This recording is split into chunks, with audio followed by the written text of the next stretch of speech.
Magandang umaga po. Dalawang gobernador ang bagsak, wasak sa halalang ito.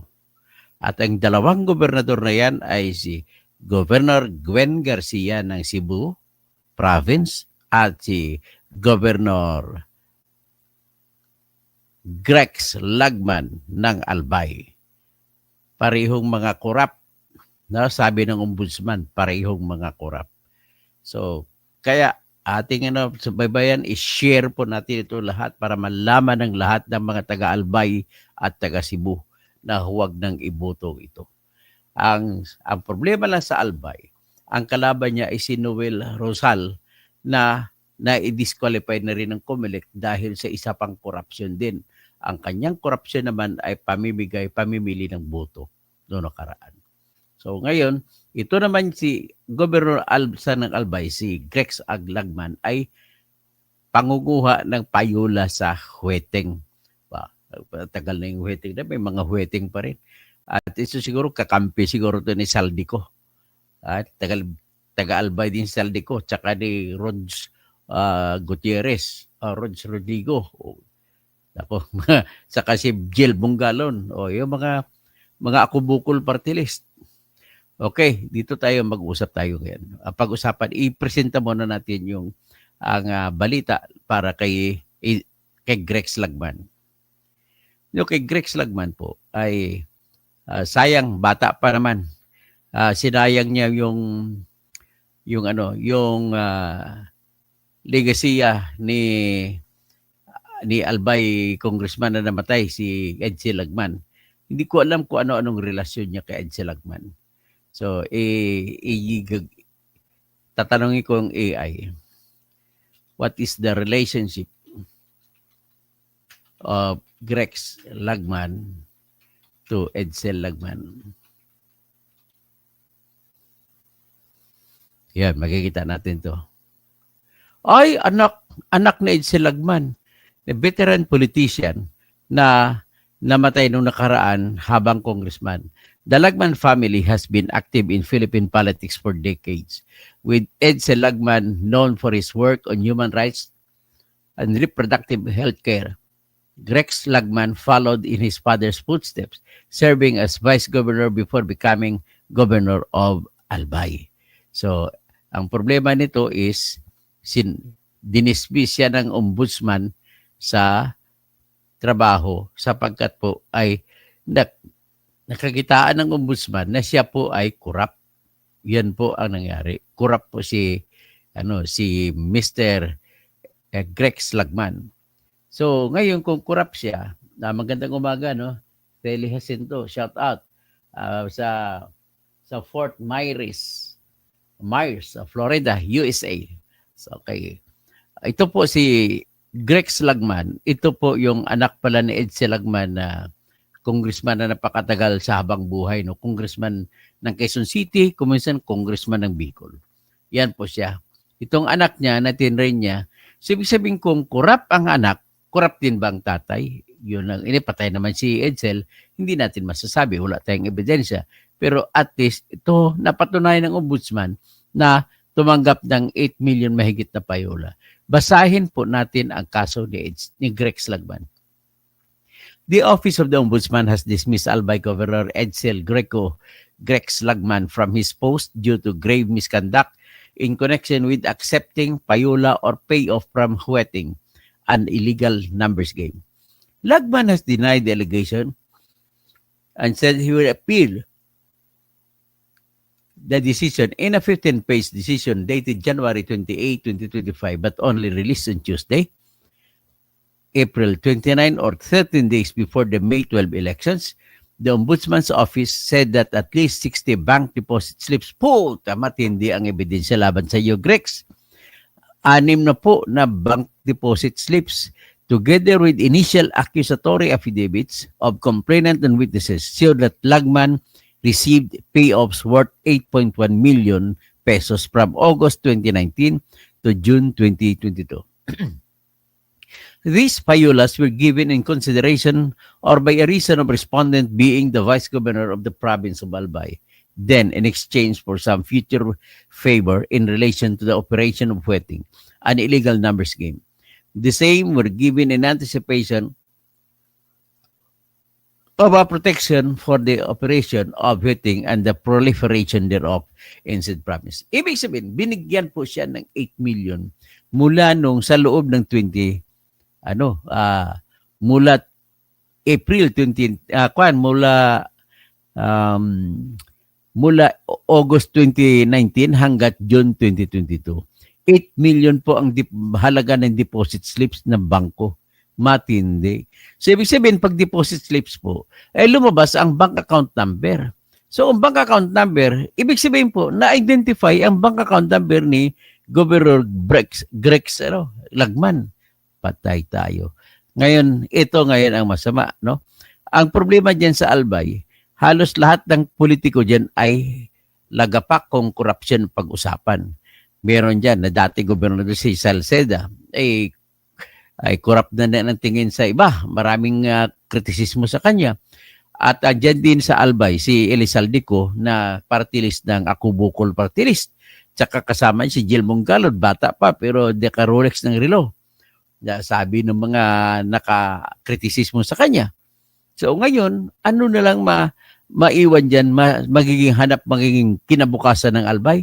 Tapos yung naging gobernador diyan nung nakaraang taon ay tinanggal din dahil na-disqualify ng COMELEC.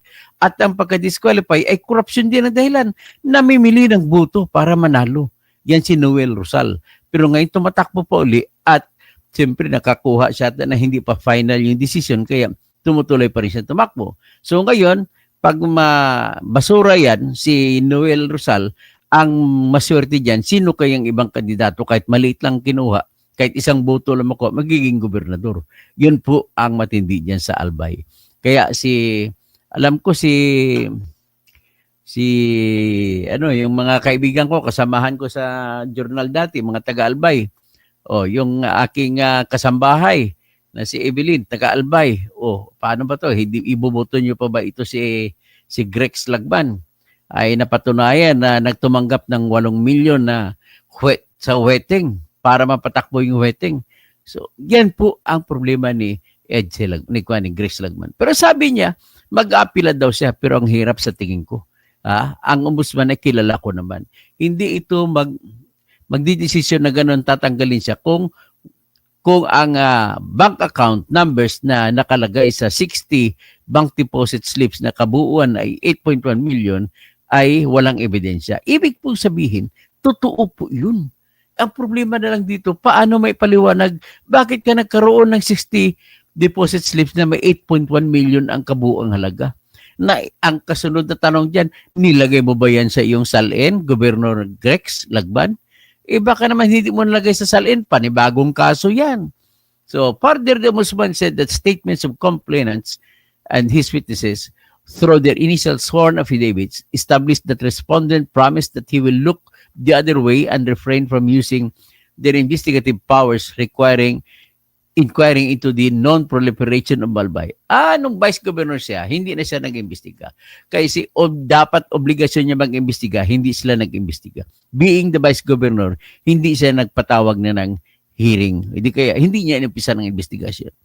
Said circumstance qualifies him as a coddler kasi hindi niya imbestiga, naging protector siya under Republic Act 9287 or an act increasing the penalties for illegal numbers game. This office finds that the respondent Grex Lagman had been animated by a corrupt motive to benefit from illegal gambling, and his corrupt actions were willful and done with discernment. Wherefore, Edsel Greco Lagman is found guilty of grave misconduct and is meted the penalty of dismissal from the service and its accessory penalties, the ombudsman added. The decision was signed by GRAF investigator and prosecution officer 3 team members, Lucielo Ramirez Jr., Sylvester Alcazar, and Bonifacio Mandrilla. Lagman denies allegation. So, dininay niya. Hindi raw totoo. Sabi din sa GMA News Online, ay hindi daw totoo yun. So, na siya ngayon na tumatakbo for re-election sa Albay Governor for May 25 polls, issued a statement na sinabi niya, ako ay nanindigan na hindi ako tumanggap ng anumang payola mula sa waiting noong ako ay nakaupo na vice gobernador mula ng 2019 hanggang 2022. He said in a post on Facebook. Katunayan na simula pa lamang ng aking panungkulan bilang gobernador noong December 1, 2022, ay inilatag ko na kagad na hindi ako pabor sa waiting. At dahil sa aking malinaw at matatag na posisyong ito, walang nangahas na mag-alok sa akin ng payola. At anumang uri nito hanggang ako ay bumaba sa aking pwesto. Ang problema, Grex, hindi mo pwede masasabi na nagsisinungaling o isusugal ng ombudsman na mga prosecutor ang kanilang pangalan. Ganun po yun. So, nawala para tayo sa So, iyan nga ang nangyari. So, pupunta na tayo ngayon sa tinatawag nito sa stopping screen, no? Ngayon, pupunta tayo naman kay Gwen Garcia. Si Gwen Garcia naman ay sinisuspende ng Office of the Ombudsman sa pagiging gobernadora. Kaya lang, 6 na buwan ang suspension. Paano kaya yan? So, yan po ang pangyayari dito. So, nevertheless, bago ko po ipagpatuloy, ay magmanda siguro i-ano ko muna ha, i-restart ko muna yung aking vlog kasi naisturbo ako. Na hindi niyo makita ang litrato ko.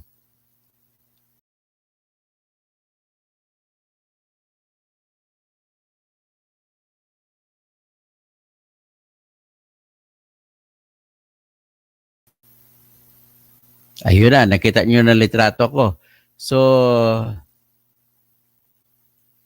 pasensya na kayo, medyo may lately kasi sa matindi ng tira natin ay maraming umaatake sa aking vlog. So anyway, ito po ilalabas natin si Gwen Garcia naman. Si Gwen Garcia po ay sinuspindi ng 6 na buwan.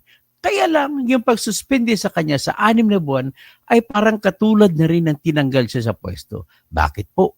Kasi po ay ano na ngayon, magmamay 1 na bukas. So kung May 1 bukas, ilang araw na lang siya sa opisina.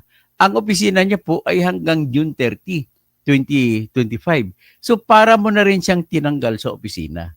Yan po, ito po si Gwen Garcia. Oh, yan. At isa na namang corrupt na gobernador ito. So ano ngayon ang nangyari sa kanya? Ayon sa ombudsman. Ito po ang sinabi naman ng ombudsman. Basahin natin. The Office of the Ombudsman has ordered the 6-month preventive suspension without pay of Governor Gwendolyn Garcia over alleged violation of Republic Act 6713 or the Code of Ethical Standards for Public Employees. Ano mo ang ginawa niya? Bakit siya ginawa ganon? Ito po ang kanyang naging kasalanan. Siya po ay, ang ginawa niya, ay nag-issue po siya ng permit sa quarry kasi sa probinsya po ang kapangyarihan ng pagbibigay ng permit para magka-quarry ang sino mang gusto mag-quarry sa loob ng probinsya. So si Governor Gwen Garcia nagbigay ng permit na wala man lamang environmental compliance certificate na ayon sa batas ay kailangan mo na mayroong ECC bago mo bigyan ng permit. Ang kanya binigay niyang permit. So ano ngayon ang ginawa niya? Katwiran niya sa ombudsman. Kaya ako ginawa yun kasi emergency, walang tubig sa Cebu Province. So ang katwiran niya, kung walang tubig sa Cebu Province, yan po ay maaksyonan, masolusyonan ang walang tubig sa Cebu Province kung, sabi niya, kung ibibigyan ng permit kagad ang nagkukwari at para matatanggal yung mga bumabara sa ilog. Para ang tubig daw na kinukunan ng tubig sa probinsya ay dadaloy. Naniniwala ba kayo dyan? Kung ako naman tanongin niyo po, ay pasensya na po, hindi po ako naniwala dyan. At bakit naman ako maniwala? Bakit? Ganito rin yung kasimple. Tubig sa ilog, kailangan mo maipon para ibigay mo na tubig sa mga bahay-bahay na iinom ng tubig. Ngayon, ang katwiran mo, ay barado ang ilog. So kung barado ang ilog, bakit sa iisang quarry operator ka lamang nagbigay? Kung talagang totoo po yan, na merong emergency na tubig na pangangailangan ng mga Cebuano, ay dapat nag-invite ka ng 10 quarry operators at sabay-sabay sila maghukay ng mga buhangin para matanggalan, makadaloy ng maayos ang tubig. Hindi yung iisa lang ang bigyan mo ng quarry permit. At dahil doon, anong nangyari? Nagreklamo yung ibang mga quarry operators. At bakit yun? Binigyan ng permit, wala naman siyang tinatawag na Environmental Compliance Certificate. Ano po yung Environmental Compliance Certificate? Yun po yung tinatawag na sertipiko kung saan pinapasalig ng DENR na hindi po siya makakasira sa kalikasan kahit tanggalin pa mga buhangin mula sa ilog. Buhangin at mga bato. Wala yan. So kahit walang clearance sa DENR, ay binigyan ni Gwen Garcia ng permit. So ano ibig sabihin yan? Pera, corruption. O ano to Mr. Ma'am Gwendolyn Garcia? Inisyuhan ka na ikaw ay nagpagawa ng Cebu Bus Terminal. Sa Cebu Bus Terminal mo, imbes na libre ang CR, nakipag-consign ka sa isang negosyante na nagpatayo ng CR. At lahat po magwiwi ay magbabayad ng 5 piso. Lahat po nag-uo ay magbabayad ng 10 piso. So, kung wiwi at oo, ang problema nito, nagreklamo mga Cebuano. Bakit po? Cebu Bus Terminal, mga kaibigan. Kapag bus terminal po, mga kaibigan, hindi po yan airport. Ang airport na sumasakay dyan, maka-afford ng mga Pilipino na sumasakay sa aeroplano. May pera pambayad. Ito, Cebu Bus Terminal. Ibig sabihin, bakit ka nagbabas? Pumipila pa nga, bumibili ng ticket. So, ang sabi nga ni Attorney Rofil Banyok, na isang magaling na komentarista ng DYHP sa Cebu, sa Radyo Mindanao Network, ay talagang kakahiya naman. Kapag wiwi, bayad ka 5 piso. Kapag oo, bayad ka ng 10 piso. Kung mahirap ka, galing ka sa mga probinsya, sumasakay ka nga ng bus, kasi hindi mo kaya yung mga mamahaling mga sasakyan na halimbawa, sasakay ka sa mas magara na mga SUV. Kaya nga, ang justification dito, bakit ka magpapasok ng kontraktor na magpapagawa ng mga CR na magaganda at sisingilin mo kung sino man CR ng 5 piso. Napakalaki po ng 5 piso at 10 piso sa mga Cebuano. Hindi lang Cebuano, pati sa mga Tagalog, Ilocano, Pangasinense, Kapampangan, mga Cordillera, mga sa Igorot area, mga Kankanay, mga kung ano pa ng mga Ibaloy, at lahat po ng tribo, mga Bicolano, Tagalog, Cebuano, Boholano, mga Ilonggo, Waray, saka Surigao noon, mahirap po sa kanila ang magbabayad ng 10 piso. Biro mo naman, yung 20 pesos na lang na bigas, dalawang oo yan. So, 2 oo, 20 pesos na bigas, pahirapan mo yung mga pasahero. Ay, Gwen, kaya problema ngayon si Gwen Garcia sa kanyang pagtatakbo sa pagpapahalal muli sa Cebu Province. Bakit? Ang lakas ng dating po ng kalaban niya, si Pambari 4. Ngayon, suspendido pa siya ng ombudsman, sinipa pa ng ombudsman, nang ibig sabihin ay kurakot ka, Gwen Garcia. So, panahon na siguro. Tapos na siguro ang boxing na to. Mananalo na siguro si Pambari 4. Si Pambari 4 po, nagpapalakas sa kanya ay yung lakas ni Aimee at saka ni Sara at saka ni Digong ang nagpapatakbo sa kanya. Kumbaga, ang lakas ni Aimee, ni Sara at saka ni Digong kontra kay Gwen Garcia. So ngayon si Gwen Garcia ay nang dumating si BBM doon sa Kasilisa, hindi niya pinasalita. Kasi bakit? Kung pagsalita daw, lalong babagsak ang mga kandidato ng alyansa. Kaya nga, actually, 8 lang ang kandidato ng alyansa ang kanyang inendorso. So, that means to say, talaga mahirap. Pagkatapos mag-speech pa siya, nandun sila ni BBM, nag-speech pa siya, pinapasalamatan niya si BBM doon sa harap ng mga Cebuano, kung saang bayan doon ng Cebu, kung saang lugar, ay tapos sabi niya, palakpakan si BBM, gusto niya palakpakan si BBM, walang pumalakpak. Ngayon sinabi niya, na halata niya na talaga maka-Duterte yung mga Cebuano. So ngayon, nagsalita, baka akala nyo, hindi naman nawawala yung respeto ko kay Digong. Sabi niya, nagsalita siya, maraming pumapalakpak. Nagsalita din siya sa Minglanilla. So sayaw-sayaw ko, no, sumigaw ang mga tao, Duterte, Duterte. Ha? Wala. Tapos yan po ang problema ni Gwen Garcia. So ibig sabihin, tapos na po ang dinastiya ng Garcia sa Cebu City because of that ombudsman decision na kinitaan, may ebidensya na nagpapakita na siya ay corrupt. Parehas din siya ng Greco o Grex Lagman ng Albay, corrupt. Itong mga dalawang gobernador na corrupt, at least naunahan na sila ngayon ng ombudsman. Sana yung iba pang mga corrupt ay mayayari na rin para mananalo na ang mga kalaban nila. Kaya ang problema ko sa Albay, ang kalaban ay corrupt din. Kaya iboto nyo yung ibang kandidato. Meron pa bang ibang kandidato sa Albay?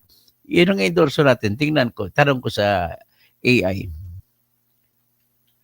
Other candidates for governor in Albay. Maray na aga sa mga Bicolano sa Albay. So, wala siyang ano. Dito ko siguro hanapin sa sa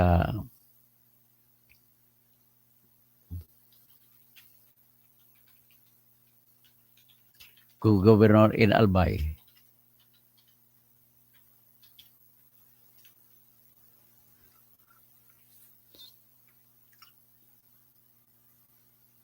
Ito, may names of candidates. Mamili tayo dito. Sino ng ating ano? Ay, ito ang kandidato for governor. Si Rosal Noel Ebriga. Ito yung na-disqualify sa vote buying. Ang isa si Salceda. Nako, wala to. Ano ito? Corrupt din ito. Yung isa, si Sara Rosaler Jr. Kinday. O, ito na lang iboto ninyo. Si Sara Rosaler Kinday. Wala na si Kwan. Si Albay, si Kwan, si Lagman.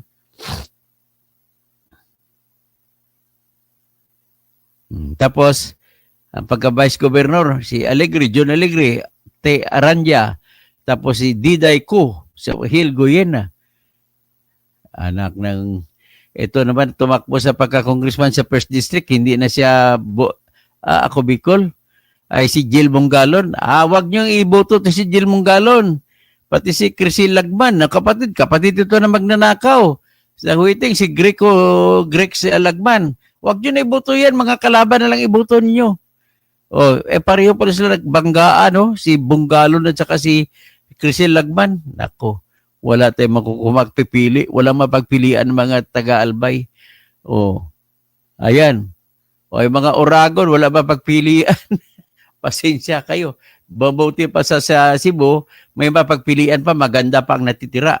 Magandang babae. Wala pang record ng pagnanakaw. At since 2015, ang record niya po ay pilantropo. At naitayo niya po yung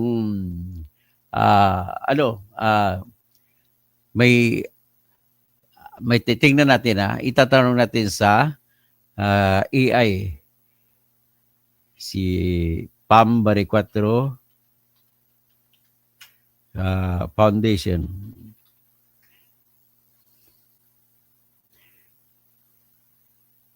So, simply share. Si Pam Baricuatro na kalaban ni Gwen Garcia ay executive director ng Simply Share na tinayo noong 2015 pa. Sa lahat ng klaseng bagyo, disaster ay namimigay sila ng tulong. Kahit pribadong organisasyon lamang sila. Hindi po sila nanghingi ng pera sa gobyerno para makapagbigay. Alam mo si Pam Baricuatro ay gumraduate po sa University of San Carlos, journalism, at political science, at mag-aral siya sana ng law sa University of the Visayas. Kaya lang hindi siya natuloy kasi pumasok siya ng pagtatrabaho sa Cathay Pacific. One of the best companies in Asia, yung Cathay Pacific. Mas magaling pa yung sa Philippine Airlines kaysa iba pang mga airline. At saka mahal ang eroplano ng Cathay Pacific kung sumakay ka dyan papuntang Hong Kong o papunta kung saan. Nakasakay ko dyan, first class po yung pagkain nila. So anyway, ito po lang po ang inyong kalaban. Ngayon si Pambari 4 po ay anak niya doktor. So kung anak niya doktor, iyon ngayon ang nagtutulong, nagpapatakbo ng Simplicare Foundation nila. So, inendorso din siya ni Duterte. Inendorso siya ng mga DDS. Ngayon, hindi natin po ma-avoid kung bakit po nagpapalabas ng 20 pesos na bigas dyan sa Cebu ay sapagkat iyon po ang utak ni Gwen Garcia. Si Gwen Garcia po ang nagsuggest niyan kaya pinapatakbo nila ni BBM para matulungan ang kanilang kandidato sa pagkasenador. Pero wala na. Wasak na. Wakas na. Okay? Hanggang dyan na lamang at magandang umaga po sa inyong lahat. At yan lang po ang ating pag-uusapan. So, Nenen Kausing, good morning. Dominic Boros, Rosal po ang gusto ng Albay. Sorry, si Rosal mananalo. Si Buisit ako, Rosal 2025. Si Sela sa Misamis Occidental, sir. Wala pang suspension. Tinatawagan ko po sa Misamis Occidental. Huwag nyo iboto yang si ano na yan, si anong pangalan nun? Si Governor, tingnan ko, nakalimutan kong pangalan yan. I-AI ko. Si Uwaminal. Si Uanimal. Governor Uwaminal, kalaban ni ano to, ni Marcolita. So, huwag mo iboto. Sobrang kurap itong taong ito. Alam mo, sa lahat ng marami sila ang kapares nito si Dong Aurelio Gonzales. Huwag niyo iboto niyo sa Pampanga si Dong Aurelio Gonzales. Si Uwaminal, kapareho lang sila. Akalain mo noon, ang mga politiko po ay kumukuha lang ng porsyento sa mga kontraktor sa bawat proyekto. Ngayon po, nagbago na ang mga politiko po. Sila na rin ang kontraktor. Kaya si Dong Aurelio Gonzales, pamilya niya, kontraktor na rin. Tapos, hindi pa nagkasya, sila na rin ang supplier. Kaya lahat ng kita nasa kanilang bulsa na pupunta. Diba? Yun po. Tandaan nyo yung sinasabi ko, wag nyo iboto si Governor Uwaminal, pati yung anak niya na si Congressman Uwaminal. Mga animal. Okay. Ganon din sa ibang lugar. Ulitin ko na sa Albay. Tapos si Shirley Ann Lansang, God bless po. Buisit ako, tanungin niyo po sir si Garcia ng Comelec kung ano ang nangyari sa Albay tungkol sa kaso ni Rosal. Si Salcido 2010-2013 di nag-submit ng SOSI.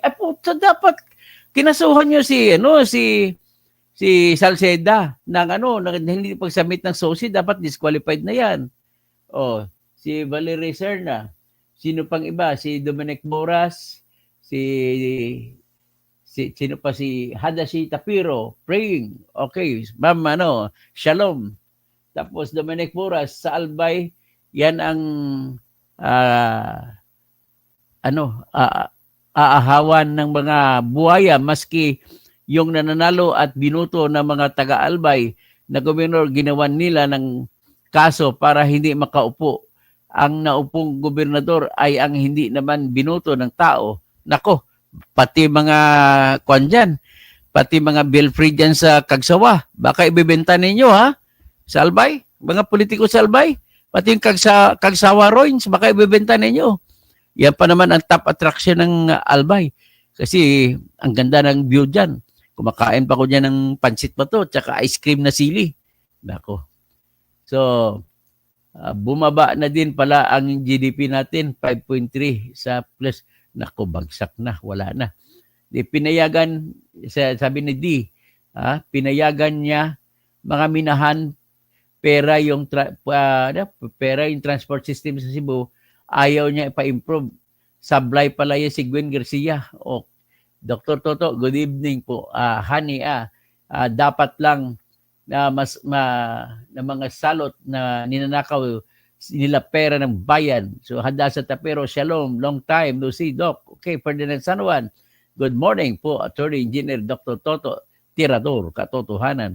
Grace Nisi, Ohio, gozaimasu. Edmundo Bungi, Dr. Toto Kausing, pa-shoutout po watching here in Dubai. Bongski, Bongski. So, good morning in Dubai. So,